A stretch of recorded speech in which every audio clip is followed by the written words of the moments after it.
오늘 하나님께서 저에게 주시는 말씀은 신명기 말씀입니다. 신명기 6장 4절부터 9절 말씀입니다. 신명기 6장 4절부터 9절 말씀입니다.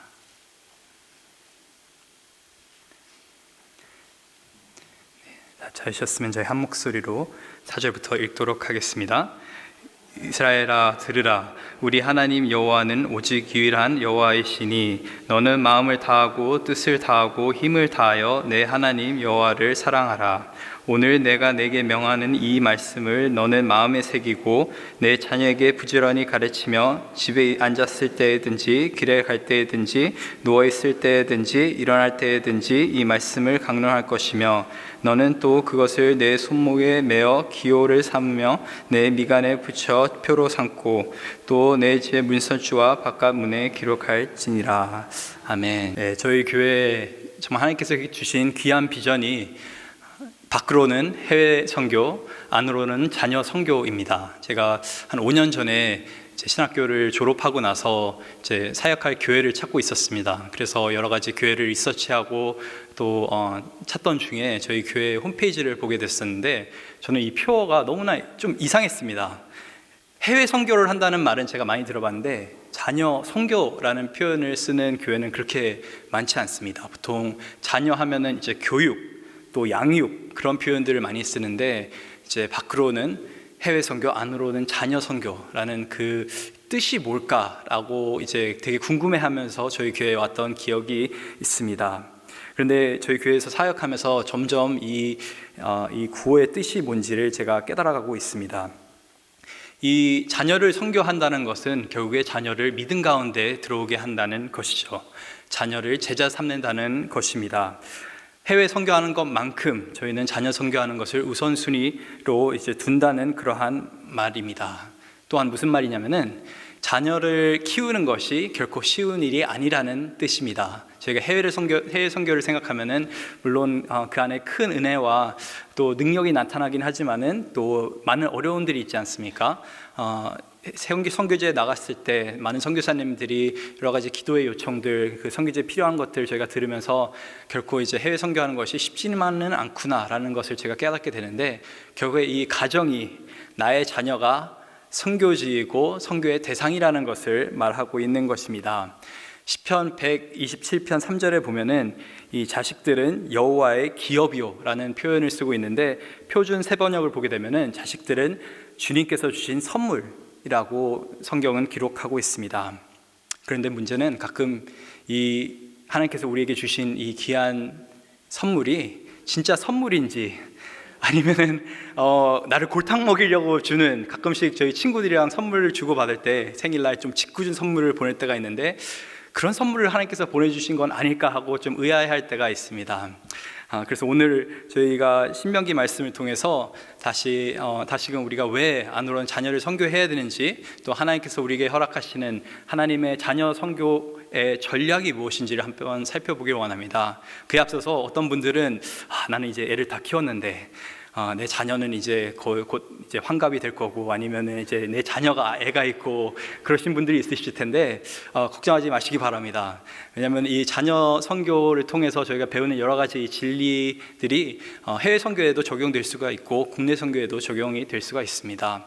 또한 바울이 이 디모데를 정말 믿음의 아들로 양육했던 것처럼 저희의 육적인 아들들 또 딸들은 우리를 떠났을 수 있지만은 계속적으로 교회 안에서 하나님께서 우리 가운데 허락하시는 그런 영적인 자녀들이 있습니다. 그래서 그런 분들을 생각할 때도 우리 목장 식구들 또 우리 교회 안에서 하나님께서 허락하시는 그런 분들을 생각하시면서 또 이 말씀을 들을 수 있으면 좋을 것 같습니다.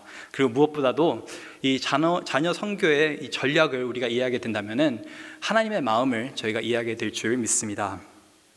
작년 12월 한 크리스마스 때쯤이었던 것 같습니다. 저희 집에 이제 처음으로 좀 큰 크리스마스 트리를 두고 저희는 아이들에게 크리스마스 선물은 주지 않겠다. 예수님이 주인공이시지 너희가 무슨 주인공이냐라고 했는데 저희 EM분들이 너무나 저희 자녀들을 사랑해 주셔서 이렇게 많은 선물들을 저에게 주셨습니다. 그래서 그 선물들을 크리스마스 트리 밑에다 놓고 이렇게 화기애애하게 그런 보냈던 그런 시간이 있었는데, 그때가 저희 둘째 아이 아이린이 한 3달 정도 됐을 때였습니다.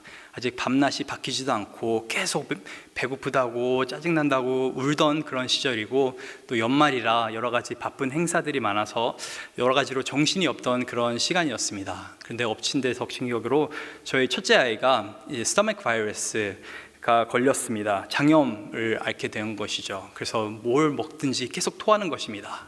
그래서 의사 선생님한테 전화해 보니까 의사 선생님이 말씀하시는 것이, 지금은 아이가 좀 안정을 찾아야 됩니다. 그냥 먹을 수 있는 것 주시고, 또 이렇게 탈수되지 않도록 좀 물도 꾸준하게 좀 주시고, 그냥 충분하게 쉴 수 있게, 아이가 며칠 동안 쉴 수 있게 그렇게 해주세요 라고 그렇게 말씀을 하시더라고요. 저희 첫째 아이가 원래는 오전에는 데이케어를 갑니다. 유치원을 가는데, 그래서 이제는 며칠 동안 집에 첫째 아이까지 있게 되었습니다. 너무나 참 힘든 시기였습니다. 이제 첫째 아이를 돌보느라, 또 둘째 아이를 돌보느라 저 아내와 저가 이제 정말 열심으로 그렇게 했는데, 저희 첫째 아이는 보니까 정말 왕처럼 그렇게 며칠을 살았습니다.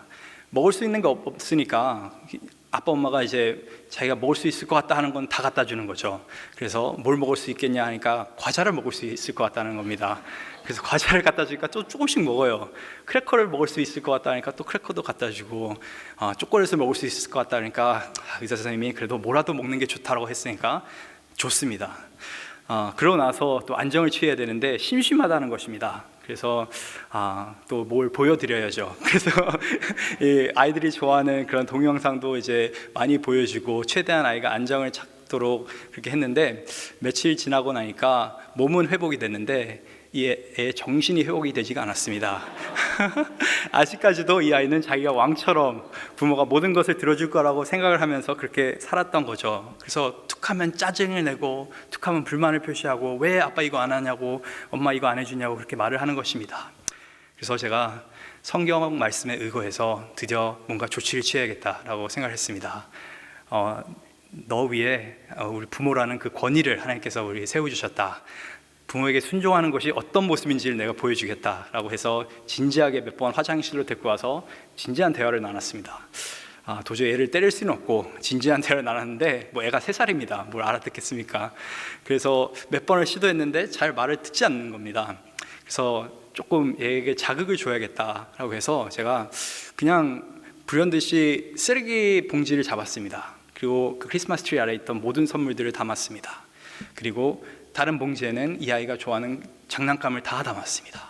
그리고 이 아이를 방 한 곳에 두고 그 앞에 이제 그 선물들과 그 장난감들을 다 떨구면서 말하는 게, 여기서 네 마음대로 살아 라고 했습니다. 네가 좋아하는 장난감 많이 갖고 놀면서 살아도 되는데, 엄마 아빠 말을 듣지 않을 거면은 너는 이 방에서 벗어날 수가 없어.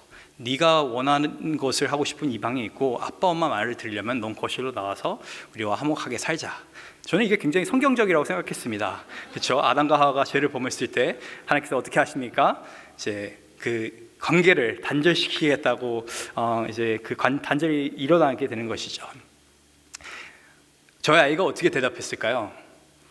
정말 우리 아빠는 역시 목사님이야. 이렇게 성경적일 수가. 내가 참 잘못했구나. 내가 잘못 생각했네. 부모님 말씀을 잘 안 들었고, 좀 이기적인 그런 마음이 들었고, 아빠 엄마 제가 죄송해요 라고 했을까요? 딱 2마디 했습니다. 아빠 싫어.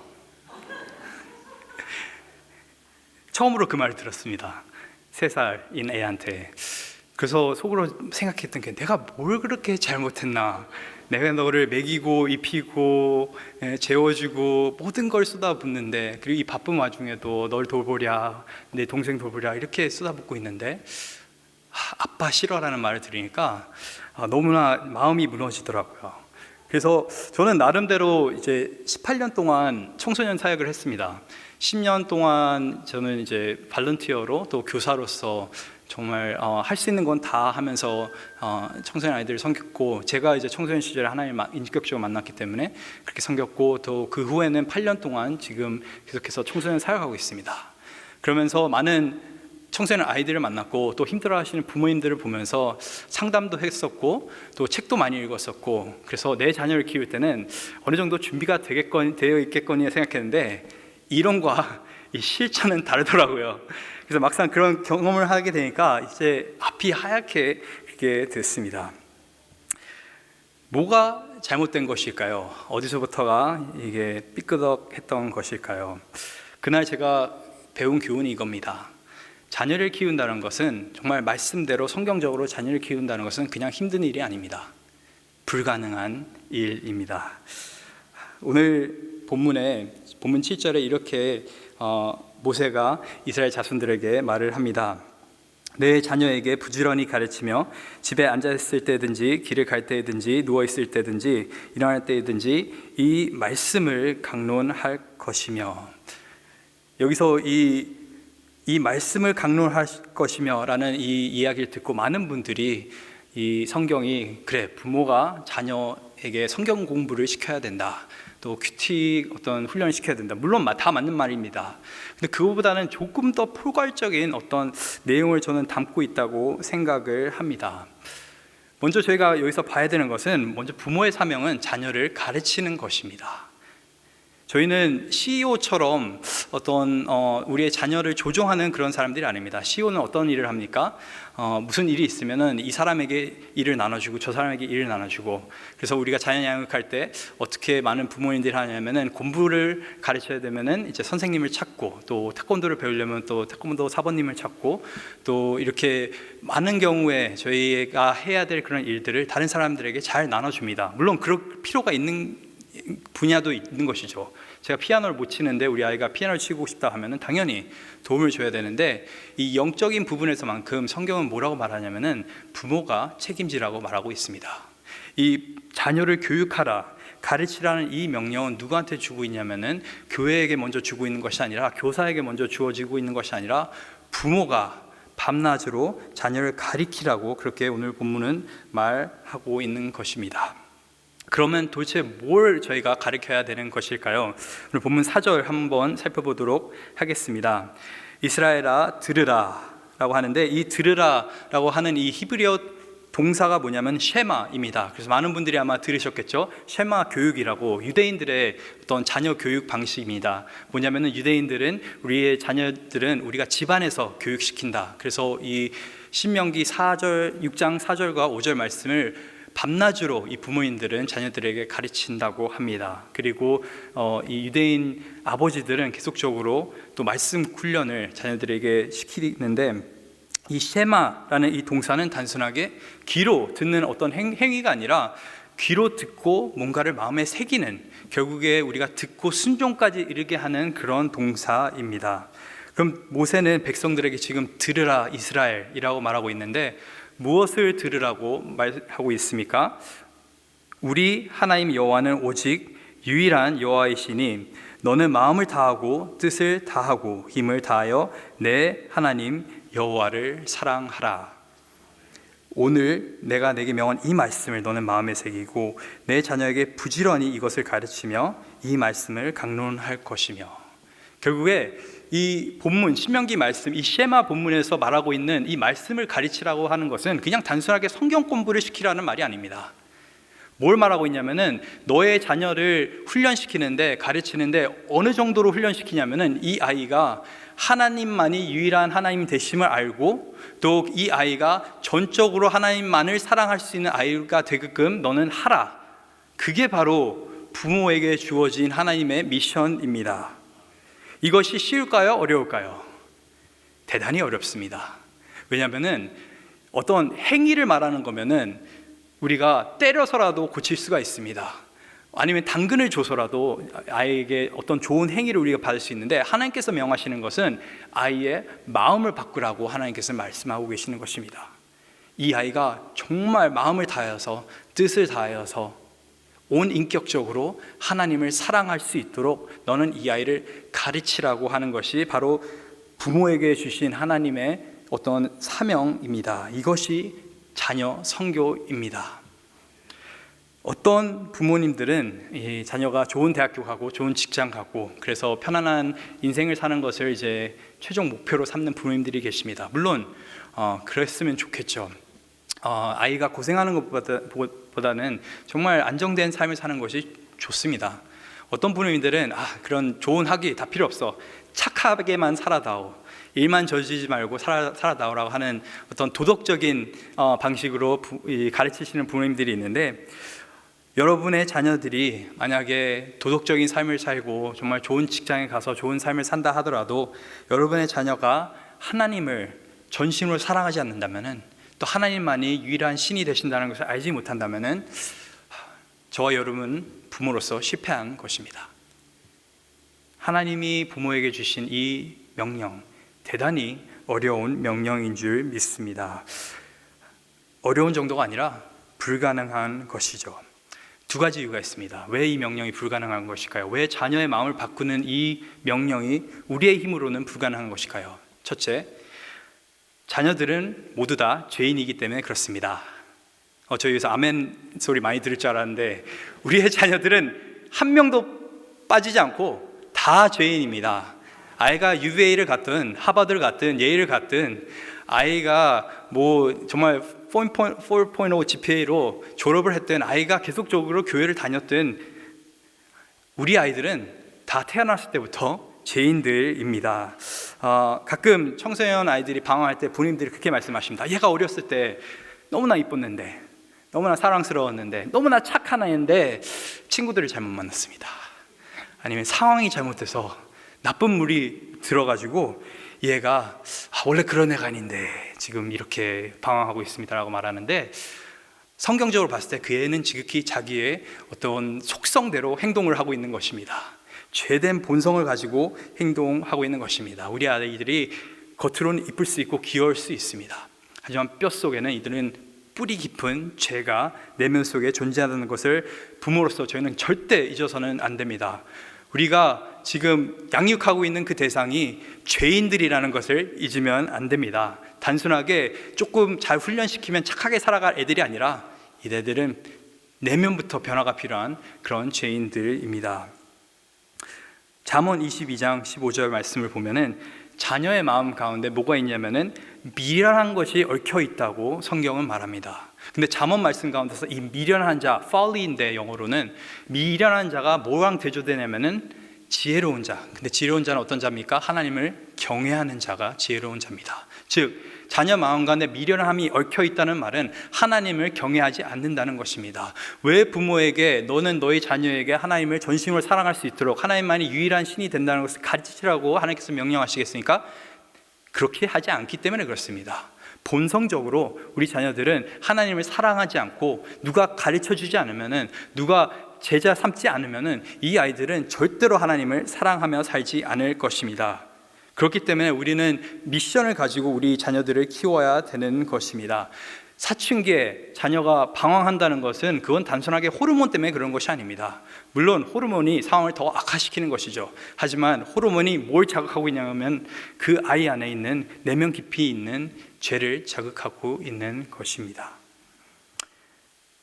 이것이 모든 아이들 마음 안에 있는 것입니다. 가끔 저희가 뉴스에서 이제 부모님들 관련된 어떤 설교를 하고 그렇게 나눔할 때가 있습니다. 그래서 아이들에게 이런 질문을 던질 때가 있는데, 너는 부모님과 어떤 관계를 갖고 있니? 너희 부모님은 넌 부모님을 좋아하니? 그런 질문을 하는데, 대부분의 아이들이 정말 감사하게도 부모님들이 좋다고 합니다. 여러분 정말 잘하셨습니다. 그런데 그 이유를 물어봅니다. 왜 부모님이 좋냐, 뭐가 좋냐 라고 물어보게 되면은, 저희 부모님은 저를 너무 사랑하셔서 제가 뭘 하든지 상관을 안 하십니다 라고 말합니다. 저에게 제가 필요한 거 다 사주시고, 제가 원하는 거 다 구해다 주시고, 잔소리 안 하고 모든 것을 오케이 하는 친구와 같은 부모님이어서 저는 너무나 좋습니다 라고 하는 분들이 있습니다. 아이들이 있습니다. 그리고 부모님이 싫다고 하는 아이들은 대부분 우리 부모님은 잔소리가 너무 많습니다. 이거 해라 저거 해라, 너무나 말이 많습니다. 여러분, 내가 하고 싶은 대로 살고 싶다, 부모님은 내가 하고 원하는 대로 살게 해준다라고 말하는 것은 부모님은 나로 하여금 죄된 삶을 살 수 있게 도와준다라는 말입니다. 사탄이 창세기 3장에 에덴 동산에 등장을 했는데 하나님이 진짜 이 나무에서 실과를 먹지 말라고 했느냐라고 질문을 던지죠. 막 이렇게 말씀 가운데 혼돈하고 있는 가운데 사탄이 뭐라고 그럽니까? 내가 이 실과를 먹으면 정녕 죽지 않으리라. 그리고 그 선악과를 왜 먹게 되었냐면은 눈으로 봤을 때 너무나 보기가 탐스러운 것입니다. 보기가 좋았던 것이고 그 내면 안에 지혜로워지고 싶은, 하나님과 같이 되고 싶어하는 그런 마음이 있었던 것이죠. 하나님같이 되고 싶다고 하는 말은 하나님 없이 나는 살고 싶다, 아무도 나를 지배하지 않는 그런 세상에서 살고 싶다, 내가 결정을 하고 내가 무엇이 선한지 무엇이 악한지, 내가 무엇이 옳은지 그른지 판단하면서 살고 싶다라고 하는 그게 바로 죄인 것인데, 우리 아이들이 우리 부모님은 내가 모든 것을 하면서 살 수 있게 도와주신다라고 말한다면은 그것은 우리 부모님은 내가 죄인으로 살아도 괜찮다고 생각하십니다 라고 말하는 것과 동일한 것입니다.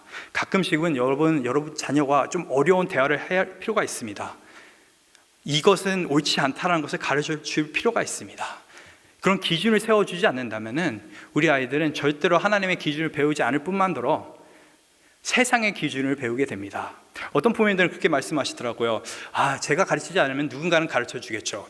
맞는 말입니다. 문제는 그 누군가가 정말 영적인 사람, 믿음의 사람이면 너무나 좋겠는데 누구냐면 세상에 속한 사람입니다. 이 아이들이 참 지금 10살 된 아이들도 핸드폰을 하고 유튜브를 보고 그러는데 그 가운데서 얼마나 많은 정보들을 보고 듣고 배우는지 아십니까? 정말 13살 된 6학년 아이, 7학년 된 아이들이 얼마나 이제 정체성에 혼란이 있는지 좀 놀라울 따름입니다. 요즘 사회적으로 이슈가 되고 있는 것이 이제 성 정체성이 굉장히 이슈가 되고 있죠. 이제 동성애 그리고 트랜스젠더 그런 것들이 굉장히 사회적으로 이슈가 되고 있는데, 많은 미국 부모님들이 어떻게 아이가 이렇게 커밍아웃 할 때 어떻게 대답하냐면은 그래도 우리 아이가 좋다고 하면 나는 오케이다. 우리 아이가 그래도 행복할 수 있으면은, 그렇게라도 만족을 하면서 살 수 있으면은, 그렇게라도 뭔가 기쁨이 있을 수 있다면 나는 오케이다. 왜냐? 나의 아이의 행복이 가장 중요하기 때문에. 그 말은 뭐냐면 정말 죄 가운데서 타락하면서 욕심 가운데서 그렇게 살아도 내 아이는 괜찮다라고 말하는 것입니다. 우리 믿음의 부모님들은 철저하게 그 기준을 정하실 필요가 있는 줄 믿습니다. 끊임없이 그냥 아이를 칭찬하는 것이 아니라 어떤 때는 이 아이가 정말 죄된 본성 가운데서 행동을 한다면 그것을 정확하게 짚어줄 필요가 있습니다. 성경적인 자녀 양육의 목표는 자녀를 단순하게 어떤 독립적인 존재로 만드는 것이 아닙니다.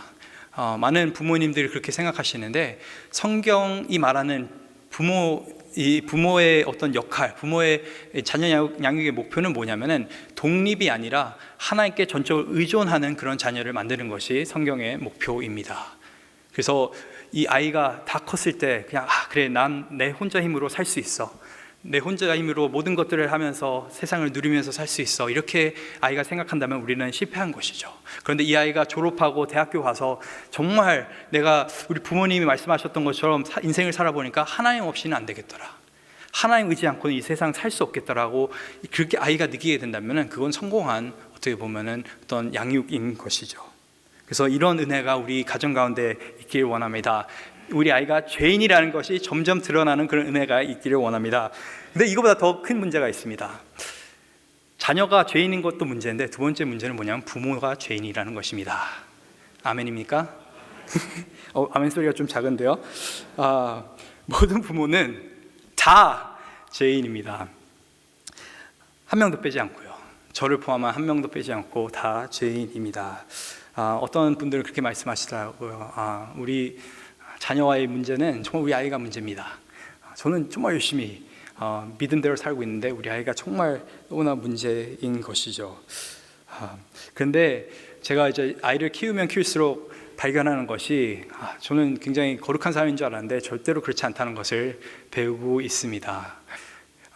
이 부모라는 역할이 이 죄된 삶과 정반대되는 그러한 삶입니다. 나의 죄의 어떤 욕망 가운데서 저는 절대로 다른 사람을 배려하지 않습니다. 그런데 부모라는 것은 전적으로 아이를 배려해야 되는 그런 위치입니다. 제 죄된 습성에 따르면은 저는 그냥 저의 편안함을 유지하고 싶습니다. 그런데 부모라는 그런 자리는 절대 편안한 자리가 아닙니다. 제 죄된 습성대로 만약 인생을 산다고 한다면은 저는 계속적으로 화난 일이 있으면은 화를 내고, 또 툭하면은 말도 막 뱉고 그럴 것 같은데, 이 부모의 자리에 있는 사람은 그렇게 할 수가 없는 것이죠. 무슨 말입니까? 은혜 없이는 부모는 절대로 성공할 수 없다는 말입니다. 자녀를 정말 인내함으로, 이해함으로 우리가 양육하기 위해서는 계속적으로 우리 자신에게 죽고 그리스도가 우리 안에 살아야 되는 줄 믿습니다. 대부분의 어떤 이제 청소년 자녀들이 참 어려움을 겪는 시절에 부모님들도 이제 오셔서 참 너무 힘들다 말을 합니다. 저희가 이 통이 있습니다. 이 안에 뭐가 담겨 있죠? 물이 담겨 있습니다. 제가 실제로 하진 않을 텐데 이것을 막 했네요. 막 흔들면은 뭐가 나옵니까? 왜 물이 나옵니까? 흔들었으니까 그렇죠. 근데 그보다 더 근본적인 답이 있습니다. 이 안에 물이 담겨 있기 때문에 그렇습니다. 이 안에 우유가 담겨 있으면 흔들었을 때 뭐가 나오겠습니까? 우유가 나오겠죠. 가끔은 우리 자녀들이 우리의 삶을 막 흔들 때가 있습니다. 그래서 우리가 화도 내고 참지 못하고 또 막말도 하고 그럴 때가 있는데, 인내하지 못하고 그럴 때가 있는데, 흔드는 사람은 우리 아이이지만은 그 안에 나오는 것은 누구의 것입니까? 나의 것입니다. 가끔 우리 자녀들을 통해서 우리가 우리 자신들의 마음을 돌아보아야 되는 줄 믿습니다. 만약 내 안에 정말 은혜가 가득했다고 한다면은, 아까 말씀드렸던 우리 첫째 아이 티모티와의 상황 가운데서 내가 은혜가 가득했다면은, 조금만 정말 성령 충만했다고 한다면은 그렇게 대답하지는 않았겠죠. 그렇게 반응하지는 않았을 겁니다. 제 안에 정말 이기적인 그런 마음들이 있었기 때문에, 이 아이를 고치고 싶어하는 그런 이기적인 마음이 있었기 때문에 흔들었을 때 그게 튀어나온 것입니다.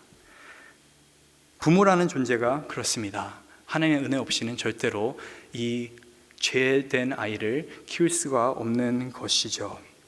계속적으로 우리는 우리의 마음을 점검하면서 또 우리 마음을 새롭게 다지면서 우리 자녀들을 대해야 되는 줄 믿습니다. 이것이 부모의 사명입니다. 부모는 그냥 자녀를 잘 가르치는 사람이 아니라 자녀의 마음을 바꿔야 되는 그러한 사람입니다. 마음을 바꾼다는 것은 단순하게 어떤 룰로 되는 것이 아닙니다. 어떤 사람의 행동을 바꾸려고 한다면 규칙을 정하면 됩니다. 어떤 이 행동을 하지 말아라, 행동했을 때는 어떤 불이익을 당하게 될 것이다. 그럼 그 순간만큼은 아이가 그런 행동을 하지 않겠죠. 근데 그 아이의 마음이 바뀔까요? 그렇지 않습니다. 여러분 자녀가 자라났을 때 만약 여러분의 딸이 막 이제 좀 이상한 옷을 입고, 내가 봤을 때는 너무나 좀 남이 보기엔 좀 남사스러운 그런 옷인데, 그 옷은 입지 말아라.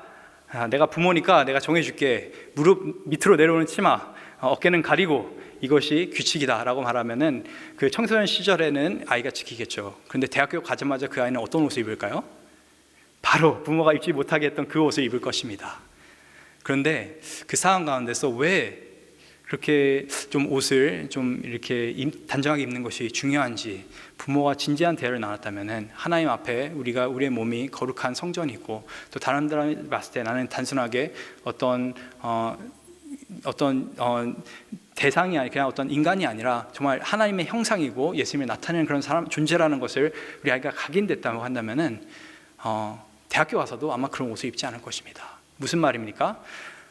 법칙을 정하고 규율을 정하고 아이를 다스릴 때는 그 순간은 어느 정도 진정이 되는데, 오랜 시간 동안 거쳐서 변화는 일어나지 않습니다. 오랜 시간 동안의 변화는 율법에 의해서 일어난 것이 아니라 은혜로 이루어지는 것입니다. 이것이 어디서 나타나냐면 바로 십자가의 은혜 가운데서 이것이 나타납니다. 율법이 이루지 못했던 것을 하나님의 그 십자가의 은혜로 말미암아 하나님께서 우리의 마음을 바꾸셨죠. 우리의 마음을 새롭게 하셨습니다. 하나님께서는 우리가 죄 가운데 살았을 때 단순하게 율법을 주셔서 우리를 숨막히게 하시면서 너는 이렇게 살지 않으면 죽을 거야 라고 협박하면서 우리를 키우시고 우리를 지금까지 인도하신 것이 아니라, 정말 아버지의 마음으로 우리의 어떤 행동만 고치려고 하는 것이 아니라 예수 그리스도를 보내심으로 인해서 새 언약 가운데서 우리 가운데 뭘 허락하십니까? 새로운 마음을 허락하십니다. 그 새로운 마음 가운데 있을 때 우리는 이제 기쁨으로 순종하면서 살 수가 있는 것이죠. 항상 기억해야 되는 것이 율법도 필요합니다. 왜냐하면 율법을 통해서 우리가 죄를 깨닫기 때문에 그렇습니다. 하지만 진정한 변화는 항상 은혜로 또 복음으로 이루어진다는 것을 저희가 잊으면 안 됩니다. 제가 그런 일을 겪고 나서 이 신명기 6장 말씀을 계속 묵상을 했습니다. 묵상하는 가운데 제가 왜 이걸 전에 보지는 못했는지 잘 모르겠는데 좀 새롭게 눈에 들어왔던 것이 있습니다. 그것이 뭐냐면은 이 쉐마 말씀, 가르치라는 말씀을 이제 하고 나서 본문 6장 20절을 보게 되면은 이런 말씀이 있습니다. 후일에 내 아들이 내게 묻기를 우리 하나님 여호와께서 명령하신 증거와 규례와 법도가 무슨 뜻이냐 하거든. 지금까지 부모가 계속적으로 하나님의 말씀을 가르친 것이죠. 그래서 훗날에 이 아이가 와가지고 도대체 이 뜻이 뭡니까? 라고 질문을 하는데 아버지가 대답하는 걸 한번 들어보시기 바랍니다. 너는 내 아들에게 이르기를 우리가 옛적에 애굽에서 바로의 종이 되었더니 여호와께서 권능의 손으로 우리를 애굽에서 인도하여 내셨나니 곧 여호와께서 우리의 목전에서 크고 두려운 이적과 기사를 애굽과 바로와 그 온 집에 베푸시고 우리 조상들에게 맹세하신 땅을 우리에게 주시어 들어가게 하시려고 우리를 거기서 인도하여 내시고. 무슨 말입니까? 하나님께서 우리를 구원해 주신 그 은혜를 이 아버지는 증거하고 있는 것입니다. 복음을 제시하고 있는 것입니다. 아니, 규율이 뭔지, 율법이 뭔지에 대해서 질문했는데 갑자기 하나님의 그 역사적인 구원 사건에 대해서 이 아버지가 말하는데, 그러면서 24절에 말하는 것이 여호와께서 우리에게 이 모든 규례를 지키라 명하셨으니 이는 우리가 우리 하나님 여호와를 경외하여 항상 복을 누리게 하기 위함이시며 또 여호와께서 우리를 오늘과 같이 살게 하려 하심이라. 우리가 그 명령하신 대로 이 모든 명령을 우리 하나님 여호와 앞에서 삼가 지키면 그것이 곧 우리의 의로움이니라 할지니라. 너무나 놀라운 말씀이죠. 그냥 죽어라, 주입식으로 율법을 지키라, 규율을 지키라 말하는 것이 아니라 하나님이 우리를 구원하셨기 때문에, 하나님의 놀라운 은혜가 우리 삶 가운데 임했기 때문에, 예수 그리스도가 나를 위해 돌아가셨기 때문에 우리는 오늘 하루도 열심히 하나님을 사랑하면서 살자. 하나님 한 분 외에는 다른 신은 없어 라고 가르칠 수가 있는 것입니다. 제가 그러고 나서 저희 아이에게 갔습니다. 한 며칠 동안 아이가 제 얼굴을 보지 않았습니다. 아이가 아빠가 무섭다고, 한 번도 이렇게 좀 과격하게 나온 적이 없는데 아이가 무섭다고 한 며칠 동안 그렇게 저를 보지 않았는데, 제가 하루는 가서 제 아이를 억지로 안았죠. 안고 이제 드디어 좀 말할 용기가 있어서 대화를 했습니다. 뭐라 했냐면은 형민아, 아빠가 왜 화를 낸 것 같아? 라고 질문했습니다. 그러니까 대답을 못하죠. 말을 잘 못합니다. 그래서 제가 좀 유도 이렇게 신문을 했죠. 그래서 말하는 것이 아빠가 이렇게 화를 낸 게 형민이가 이기적으로 아빠 엄마 말을 안 들어서 그런 것 같아. 이기적이라는 말을 어떻게 알더라고요. 그래서 그렇다고 막 대답을 합니다. 그래서 제가 말했던 것이 그건 잘못됐어. 그러니까 네가 혼난 거야 라고 말하지 않았습니다. 뭐라고 했냐면 맞아, 이기적인 그 마음은 하나님이 싫어하시는 마음인데 아빠도 그런 마음이 있어. 그래서 그런 마음 때문에 형민이한테 그렇게 소리 지르고 아니면은 그렇게 과격하게 하면 안 됐었는데 그렇게 화를 냈던 것 같아. 근데 참 우리 가운데 소망이 있는 것은 이 이기적인 마음을 위해서 예수 그리스도가 돌아가셨고 또 우리 죄를 사하여 주셨고, 그리고 우리 가운데 새로운 어떤 마음을 허락하셔서 이런 이기적인 마음이 생길 때마다 우리는 예수님께 기도할 수 있어. 그리고 하나님을 의지할 수 있어. 그래서 이기적인 마음을 갖고 살면 형민이 너 기분이 좋아? 안 좋다는 겁니다. 근데 그럼 우리 같이 예수님께 기도하자. 이 모든 것을 아이가 다 이해하지 못했을 겁니다. 아마 한 10% 이해했을 것 같습니다. 근데 계속적으로 만약에 이 아이가 살아오면서 이런 대화를 계속적으로 나누게 된다면 이 아이는 삶 가운데서 뭘 발견하게 됩니까? 내 안에 죄라는 문제가 있구나. 내가 이기적으로 행동하는 것, 내 중심적으로 행동하는 것, 내가 내 친구들의 것을 뺏으려고 하고 부모님께 거짓말하려면 결국에는 나 편하게 살려고 하는 것이 죄라는 것이구나 라는 깨닫게 되고, 또 이 죄의 문제는 은혜로밖에 이길 수가 없구나, 예수 그리스도만이 소망이구나 라고 언젠가는 소망하기를 이제 깨닫기를 원합니다. 계속적으로 복음의 핵심을 두고 자녀를 선교하는 그런 귀한 우리 성관 공동체 되길 소망합니다. 그래서 자녀는 선교하는 것입니다. 믿지 않기 때문에 그렇습니다. 이 아이들이 정말 의로운 사람들이라면 양육하고 교육하는 것이겠죠. 하지만 이들은 뼛속까지 죄인입니다. 당황하지 마시고, 애가 어떤 일 하든 당황 절대 하지 마시고, 또 그런 가운데서 항상 내 중심, 내 마음을 살피면서 하나님의 은혜 힘입어서, 하나님의 능력 힘입어서, 또 성령에 취해서 우리 자녀를 양육할 수 있는 귀한 애 우리 가운데 있기를 간절히 소망합니다.